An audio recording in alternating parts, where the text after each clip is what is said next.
San Antonio is the home of a big Air Force base in Randolph Brooks. And you're gonna hear massive military aircraft rolling through all the time, whether it's the jets or the big old cargo planes.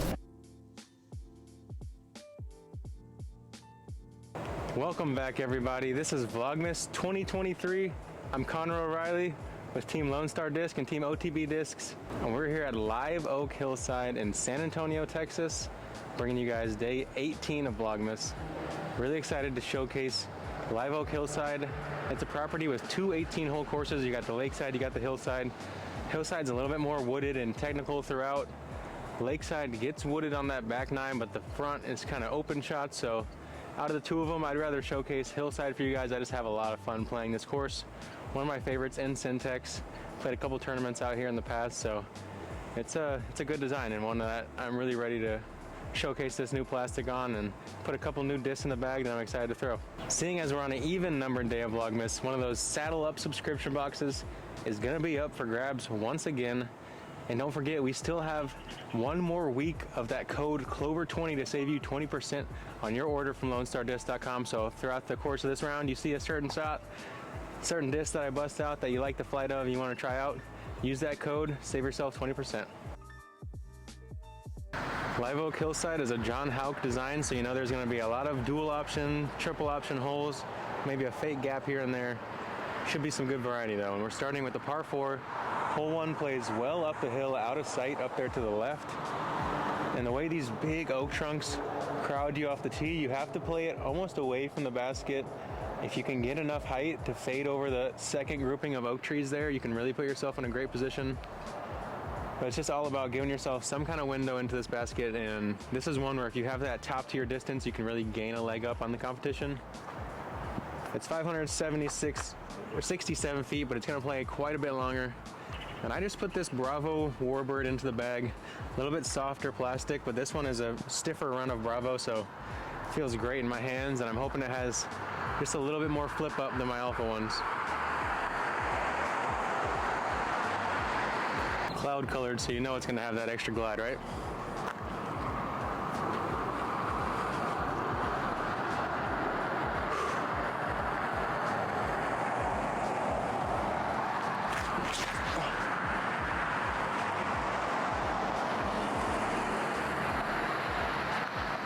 Oh yeah, right up there in the landing zone. Should have a straight shot somewhere in the range of 280 or 300 feet in. I've got 265 feet left here and a couple options. This right side's very blocked, so not really in the picture. I can go wide forehand, skip it in with maybe the spur, or I can go straight at it with the penny putter, which you know I'm liking that. There is OB long, so you can't juice this one. You gotta have the proper distance coming in.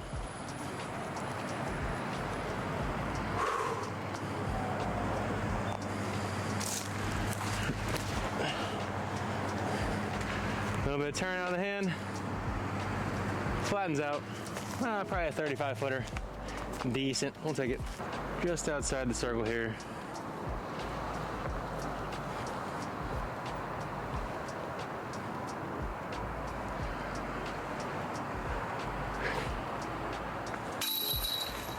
Had a touch of headwind right to left there, so I know I don't have to put as much pace in that wind. I really just have to focus on hitting the proper angle, using the wind to my advantage. Don't let the wind scare you. Obviously, if it's super crazy gusty, you gotta go smart on it. But when the wind is light and variable, you can use it to your advantage sometimes. So why not?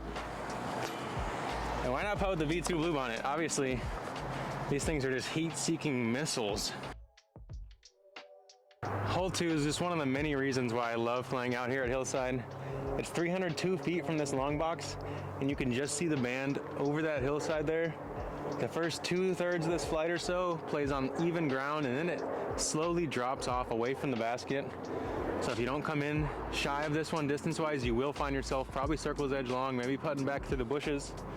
So you gotta have pace control, and you have to hit a nice floaty straight line that finishes flat.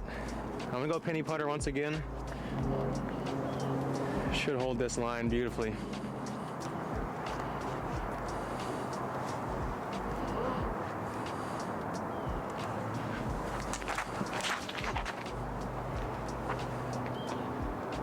Get down. There There it is, landed a little bit short. Got tripped up by this rock, you know what I'm saying? But ain't slowing me down. Son, I'm getting my flip game.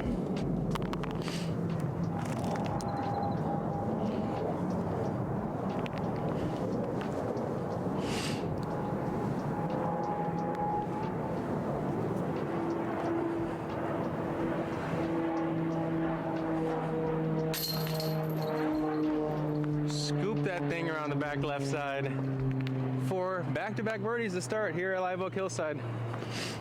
It's been a couple years since I've been out here, and I'm looking to score low today. I'm starting to feel dialed with my Lone Star plastic. Not as many kind of guesswork on the nose angles and everything. I'm starting to figure out my discs, and I feel like I got the tools to attack any course.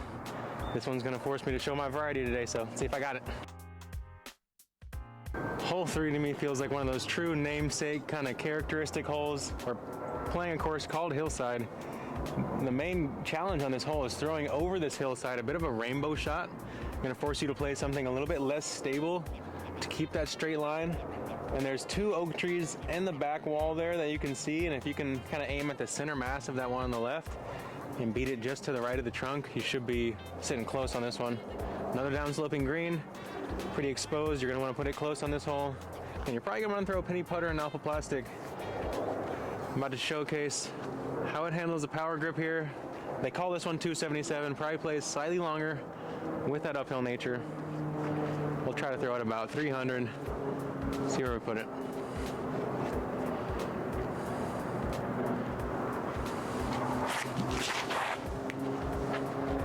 I really like the angle I set that one on. Didn't hear anything. I'm hoping it slid up and we're sitting close. A little bit of meat left on the bone here. Hard to tell if I got some rejected ground play or if I just didn't quite have the height.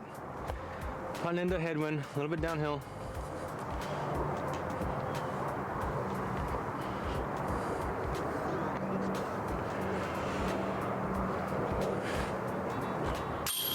Love it. The confidence in these blue bonnets is unmatched. No matter if it's a headwind or not, I'll tell you the truth. We're on the tee of hole 4 with a turkey start. You know we love our turkey starts out here. 562 foot par 4 we're facing. A bit of a rise in this first part of the flight, and then it kind of bowls down into the landing zone. It is a tight enough gap here. It really makes you focus. You got to hit this gap first to score birdie. Anything short of beating the gap is going to be tough. And then the basket's just on a slight upslope. So a good drive here can give you a pretty close look. I'm going back to that Bravo Warbird. A little hyzer out of the hand. Focus on the height of my disc on this low ceiling.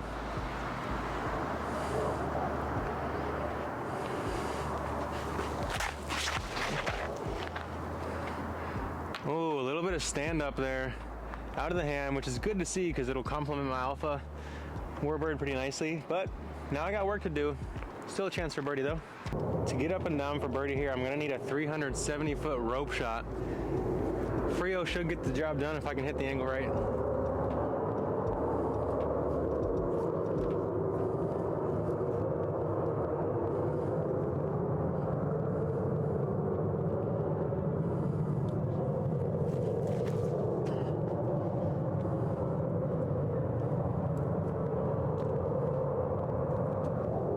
Too much turn out of my hand. Another long look for birdie. Now I don't know if these baskets got installed with the wrong order piping wise, but it seems like the chains fall a little bit too shallow into these cages. They don't go as deep down. Most of the chain catchers, or most of the disc catchers, they usually go about 2 inches lower, kind of midway down to the cage. These ones are pretty shallow in them. Long headwind putt for the birdie.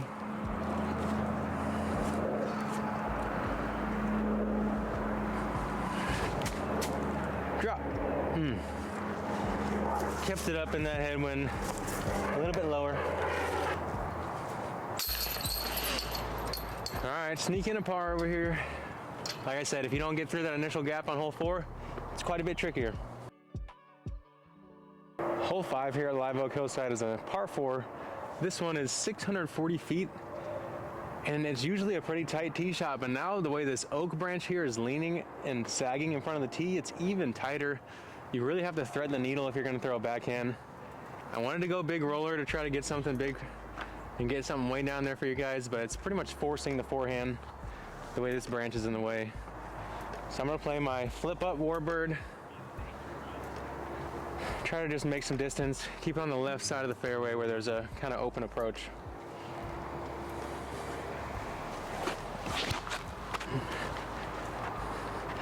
Big distance there. Can I get some open footing? Yeah, that's actually a great spot to be. I should have a straight shot or a forehand in. I'm 326 feet out here. And this one, no matter where you put it on the approach, is going to be kind of skinny. Ideally, I'd be maybe 30 feet right of this. I'd have more of an opening, but I do have a flex forehand available or this right side backhand skip in. So I think I'm going to take that backhand, play my spur, try to see if I can't hyzer skip it back to the basket. Nice and smooth, hit the gap.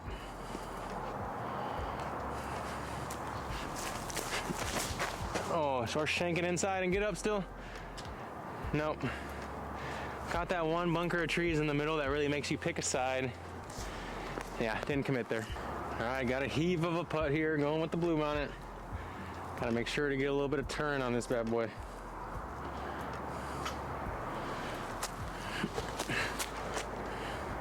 No turn. I told you guys I need the turn. I don't do a good job listening, you know. I like talking. I need to do a better job listening.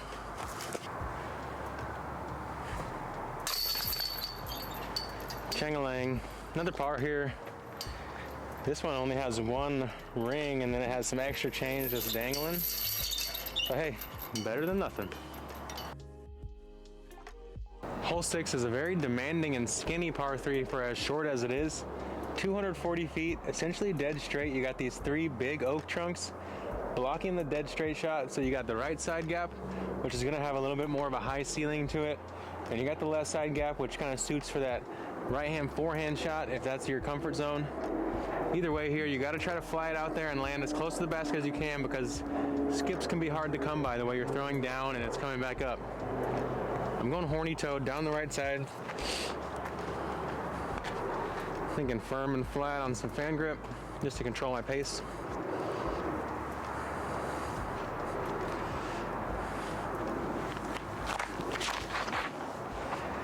Just like that. Oh my gosh. That thing was tracking for chains, it felt like, until it caught that last oak trunk to beat. Kicked it left. We got a long look at birdie. I thought it was a piece of petrified wood or something at first, but I think it's just a cool little sandstone rock. If you like checking out rocks, Hillside has quite a few of them scattered throughout the course. I'm sure you can find some good stuff, and if you're into flint napping, plenty of blades out here. Close putt here on 6. Gotta capitalize.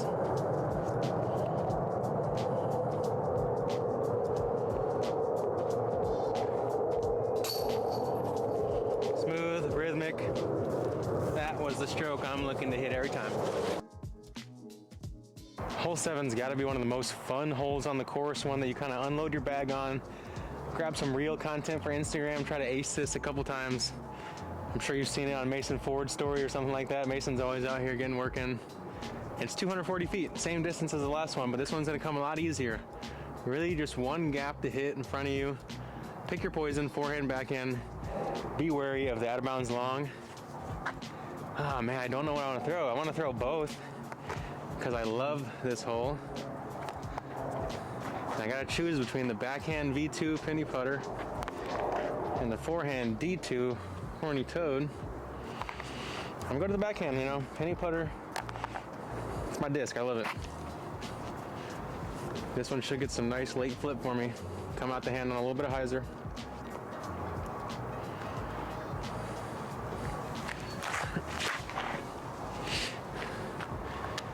Get in there. Oh my gosh. And there's that beautiful late flipping flight, and that's why I put the V2 penny putter in the bag, because I have this alpha one as well, and I can show you guys the difference in the flight here. This one I have to turn a little bit out of the hand to get it to hold, whereas that one I could come out on hyzer and get it to work late. So depending on the shape of the flight, two of these can really complement each other. And there you see I released that one flat. He wants to finish out at the end even though it didn't have a chance to. I get the point. V2 Bluebonnet. Once again, been complimenting my Alpha so well. Has the late drift that you're looking for, and you don't have to put quite as much pop on it. Hole 8 here at Live Oak is 333 feet. Pretty dead straight. It does take away that forehand or that left-hand backhand line, forcing a right-hand backhand or a big lefty forehand or a lefty kind of straight shot turnover. Either way, some notable things about this hole are going to be the initial gap, and then there's a drop off behind the basket about 20 feet or so that could affect your footing, make you have to putt back uphill at it. This has always been a classic hit flat on my overstable 9-speed disc. We're going with the spur here, that Wonder Bread stamp, beauty. I've always wanted some Wonder Bread, and thanks to LSD I got it now. All right, hitting it flat, showcase the stability of this spur.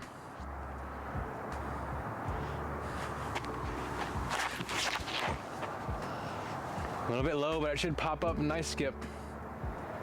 Yeah, a little forward penetrating skip. Should be just on the backside. 23 footer. All right, we had our first turkey broken up by back-to-back pars, and this will be to get another turkey stretch going here on the 8th. Never a doubt. Proper selection off the tee there. Netted me a birdie. Hole 9's 313 feet. Essentially dead straight with a little bit of rightward action at the very end here. If you played a backhand on that last hole and you have a forehand backhand combo as a right hand player, you should have that same disc on a forehand here. I'm gonna go back to that spur, hit it low, maybe just a touch of turn out of my hand.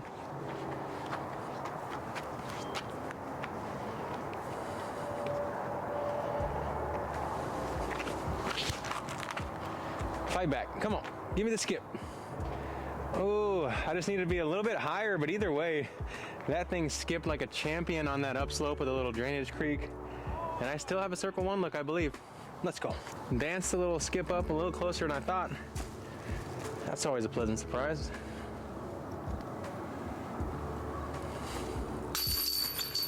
Ooh, firm off that pole, almost bounced back at me. Fortunately, V2 plastic never fails.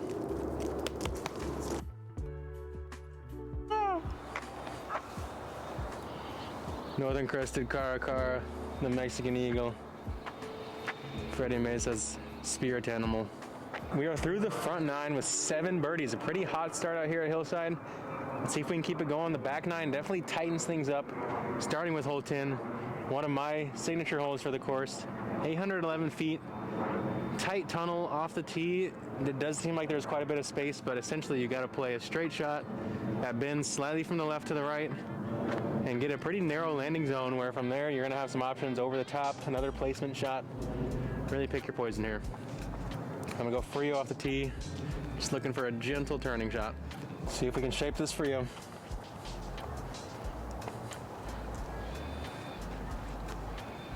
Oh. We got some lads walking to the short box up there, and I guess we might as well just let them go ahead.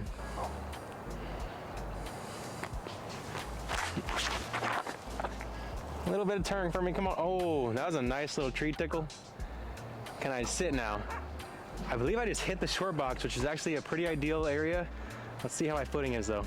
Hole 10 is for sure eagleable out here, but it's gonna take 2 pristine shots, and ideally my first shot would be just a little bit cleaner, but I do have the window that I'm looking to get to in order to get up there. It's just gonna take a towering hyzer. See if we can get the oomph on it. Bravo Warbird, high and flat. Oh. I like the flight. That should be definitely birdieable. Okay, I heard some trees drop down. Definitely not anywhere close to the eagle there. But birdie should be pretty simple, and maybe we'll have a highlight opportunity to chip one in. Pretty much my only option here is going to be some kind of tomahawk, unless I just want to pitch like a 20-footer out here out of the woods. I got the chupacabra in hand. I'm going to try to lean back as far as I can to give me some space off these trees. And I'm going to go up over the top. See what we can muster up.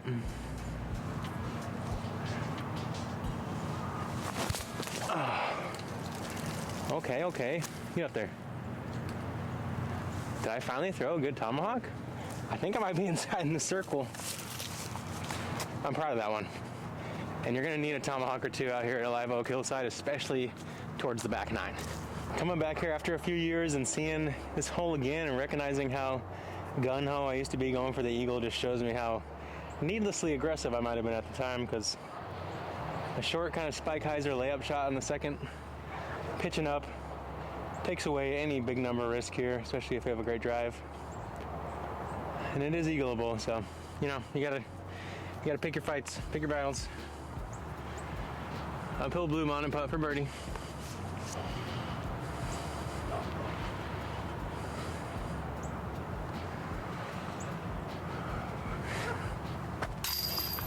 Firm in those chains. Let's go. Chupacabra. Had to lean back as far as I could to get some space. Rip that thing up there. I just got a birdie on hole 10. Always feels good. Hole 11's another one of those hillside holes out here at Live Oak. Only 192 feet. Plays directly over this hill, straight ahead, on a bit of a drastic downslope. And there's kind of two trains of thought here. You play it safe, you play it gentle, try to finesse it there, or you just crash it into that Live Oak canopy up there above the basket and try to drop it down. You know me, big finesse guy. V2 penny putter, fan grip, focus on the gap.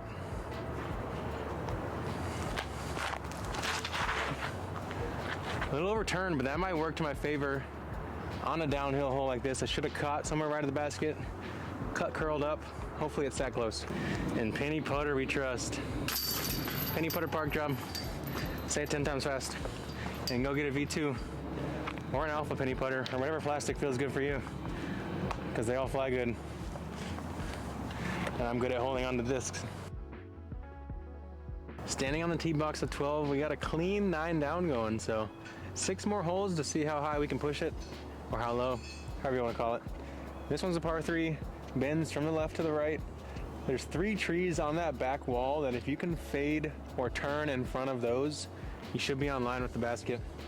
Another good showcase opportunity for the V2 penny putter. Looking to frame up this gap. And on this one, I'm gonna come out just a touch of turn out of the hand. Should really hold the angle gently.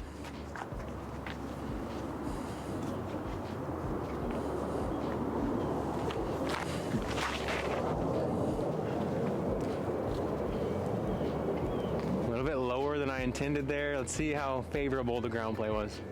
Missed the height on that drive, came in a bit low and caught the ground early.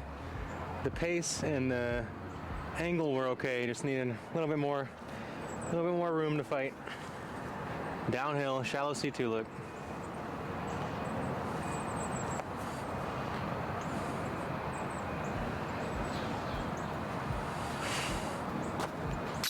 I've been missing all my C2 downhill putts wide, I noticed this Vlogmas so far. So I decided to aim low left in those chains and really bury it. Man, super happy to pick that one up because I felt like I left one of the easier holes on the table. And if we want to set a course record type of round, we're gonna need holes like this. Hole 13 is gonna be the most open drive yet, assuming that you like the right-hand backhand hyzer, of course. 570 feet along this drainage area. You have the concrete culvert on the right side, wrapping kind of on the long side as well, playing out of bounds. So anything in the concrete or right will be out. Also, this walking path to the left and beyond will also be out. So you gotta play a precision hyzer here off the tee. Decide how far you really wanna go. I'm gonna go bombs away with my Bravo Warbird. Make sure to give it plenty height and plenty hyzer. And hit high on that grunt meter.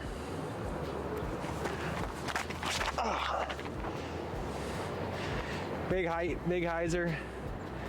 Probably gonna hit that little side slope and curl roll down, or it's gonna stay on the side slope and give me tricky footing. It's kind of the only thing about this approach. If you're on the flat ground above or below the side slope, pretty simple. been quite a while since I've played Hillside, and they moved this basket back about 130 feet from the old position. I think that was a really good change because it used to be kind of eagleable. It was a bit of a tweener hole. If you put the drive anywhere in bounds, it felt like a gimme. Now you got to throw a good second shot. Even this pretty solid drive, getting close to the pinch point, is looking at 330. Great range for the midi though. San Antonio is the home of a big Air Force base in Randolph-Brooks. And you're going to hear massive military aircraft rolling through all the time, whether it's the jets or the big old cargo planes, as well as some kind of cool old prop planes coming through. So yeah, a lot of air traffic and a lot of white noise out here. Going to the midi. I'm going to play it up the gap here. Try to slide up to the pin.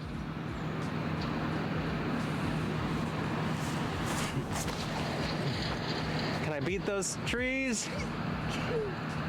Oh, a little bit wide there. Didn't give myself a chance to fight through. Good speed, good angle. Late on the timing there on my approach. Maybe because of that awkward footing. Either way, about 75 feet in. For a chance of birdie, penny putter.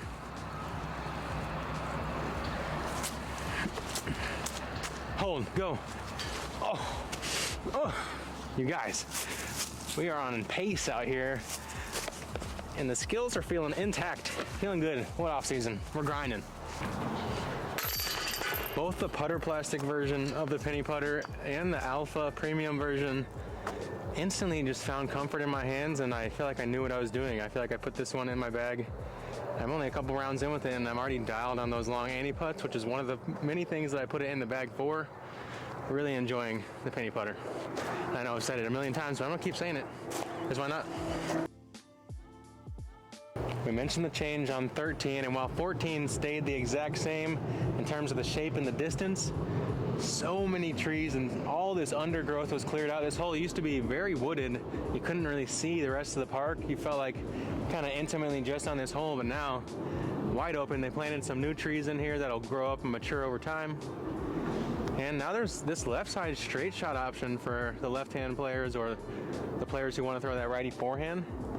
I still like this big, wide open right side, horny toed, fan grip, nose up. Try to get it to fade. This one's just begging for an ace, if we're being honest.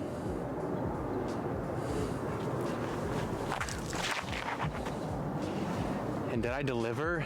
No, big pop, come on. Man, it felt so good, and then it just didn't have the pace. Birdie pace, not ace.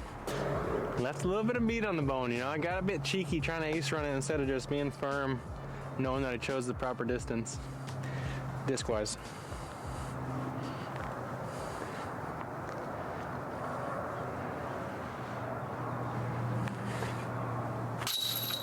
Felt high out of the hand. This basket's not the tallest. Fortunately, it dropped late. Found the chains, and that's another birdie. And then that's 11 down through 14 holes. As a par 4, hole 15 has tons of character. 580 feet, essentially dead straight off the tee with a little bit of drift to the right, putting yourself in position to attack that second shot. There's going to be over-the-top options on the second, depending on how close you put it, or depending on your gap. There's also going to be a straight shot available. And throughout this hole, we have this left to right side slope that kind of dominates the hole. It really forces you to play the ground play. I'm going to the Frio because I want to bang off a lot of distance.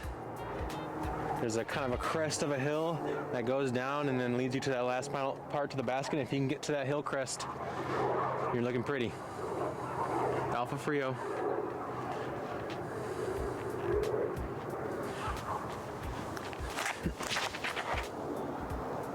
A little bit of rightward drift. Oh, and that branch knocked me down right as I started to fade. That's gonna work out in my favor. I'm gonna have over the top option likely from there. I've got roughly 320 feet into the basket, and just ahead of me about 100 feet, you can see that hillside that I told you guys you gotta get to make that approach a bit easier. I do have a couple options. I can go up the gut with a backhand or forehand, but they're both kind of skinny. So I'm gonna go up top, go with the Seguin, put it really high, let it fade out. Use its overstability to my advantage here.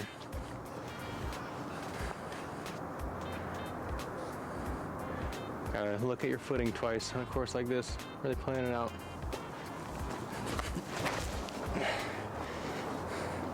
Up high, fading pretty hard. And that's a putt, you know, a bit sawed off from what I like, but I was worried I wasn't gonna be able to bring it back left, so happy to be dancing. C2 look for birdie here on the challenging 15.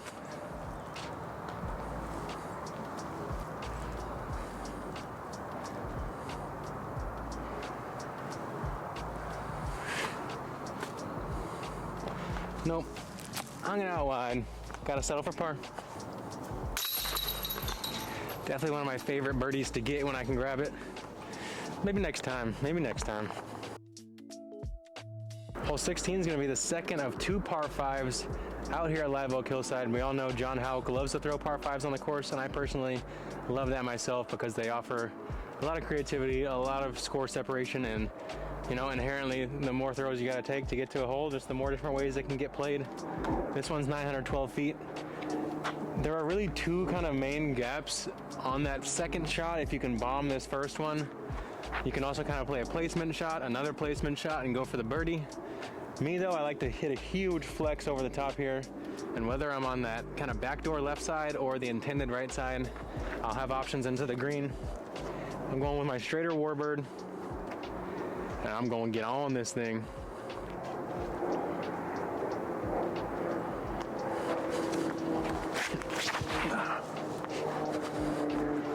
Big flex, fighting back. And it looks like I caught that last cedar tree, keeping me away from the left side landing zone, denoted by this 45 caliber bullet hole in the sign. That last tree right in front of it, you see it, that little tiny dot? That's what I just knocked down on. I should still have that right side hyzer available. Eagle, gonna be on the table if I can squeak it around the trunk of that cedar. No real backhand option from this lie. It's gonna force me a bit too far away from that fairway to realistically swing it back. So I'm gonna go to the high, force over forehand, really put some flex on this thing, give it enough height to fight out.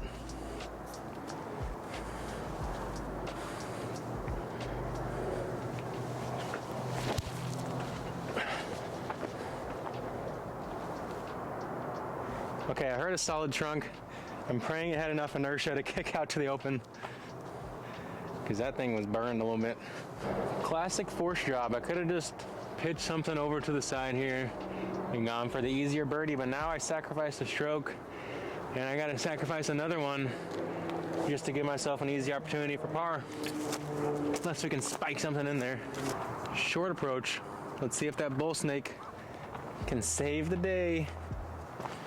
Either way, I'll be fine with a 5. Misplayed that second, and the first one was just barely out of position.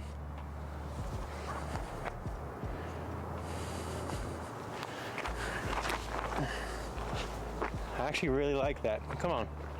Good job.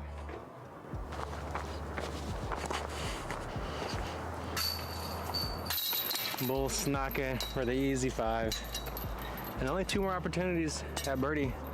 We've hit a little bit of a slowdown in the round, but like I said, the back 9 definitely gets a bit more specific and a bit more rough on the edges when you do miss, so see if we can finish strong.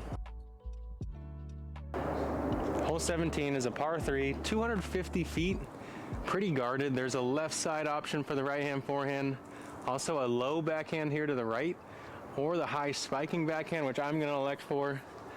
It's a great hole to showcase the knife hyzer abilities of the Chupacabra. Just put it up high, let it fade pretty vertically.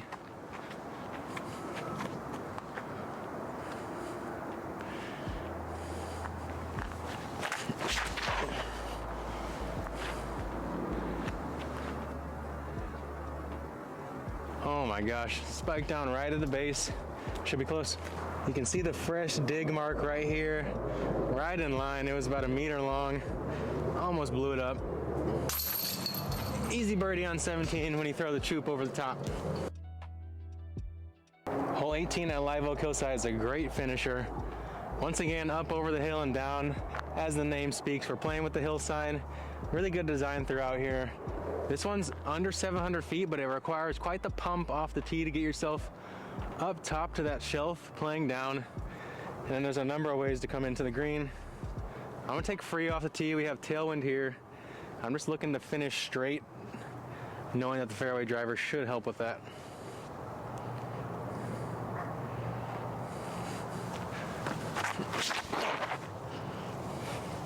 Little turn, should come back.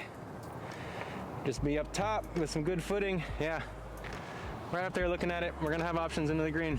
Got 292 feet in. It's showing about 20 feet down. So effectively 275 into a down-sloping green. Could go penny putter turnover, but I don't have the footing to get a run up in. So I'm gonna go to the horny toad on the forehand. Should be a great disc for this type of line.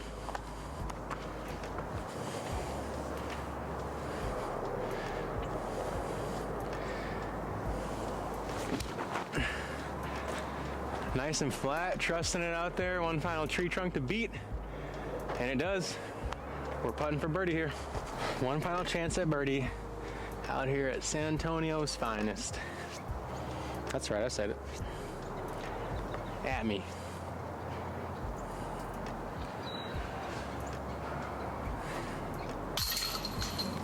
And not a problem to finish 13 down. Pretty clean. We were off to the races.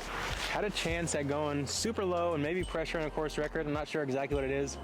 Mason, if you're watching, you'll have to let me know in the comments what your best round is. I'm sure you've beat this probably a couple strokes. I bet it's a 15 down or so. We'll have to check those UDisc leaderboards. But wait, we have a bonus hole. Don't forget. Out here at Live Oak Hillside, if you get done with your 18, you're like, man, I really wish I had some more disc golf to play. Well, luckily for you, there's one more chance at glory, 177 feet, dead straight. Another cool thing about hole 19 here and a couple holes over on the Lakeside course is they have these walking paths leading up to them, making them pseudo wheelchair accessible, which is really nice to have that option for any level of player or anybody who wants to get out and try disc golf. Ace run, penny putter, alpha plastic. One final opportunity.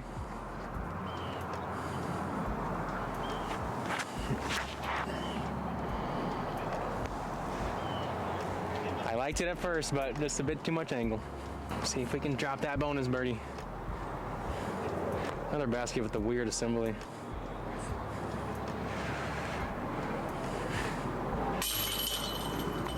There it is. Woo, love this course. Really happy that we made it out for day 18. Gotta say, pretty happy with how I played today. 14 down through 19 holes, only left 5 on the table. And with the eagles you can score on this course, arguably left a few more. Once again, this has been Live Oak Hillside in San Antonio, Texas. I'd argue it's the best course in San Antonio, and if you're anywhere near between Lakeside and Hillside shots, you're gonna have a mix of everything you need to be a top-notch player. Thank you guys so much for joining for day 18 of Vlogmas. Don't forget to hit the description below to see how to enter that Saddle Up subscription box. We only have 7 days of Vlogmas left, so that means 7 days of that Clover 20 code being active, helping save you 20% at the Lone Star Disc store. And that code's gonna work for discs as well as bags. So if you need a new bag, you wanna try out something, this one's been carrying a lot of discs for me. It's been holding up well. There are tons of great options in that Lone Star lineup for you to try out. And whether you wanna get them at LoneStarDisc.com or OTBDisc.com, either way, you'll be supporting some top-notch businesses and some top-notch people. Don't forget to like and subscribe. We'll see you guys tomorrow, and who knows where it'll bring us.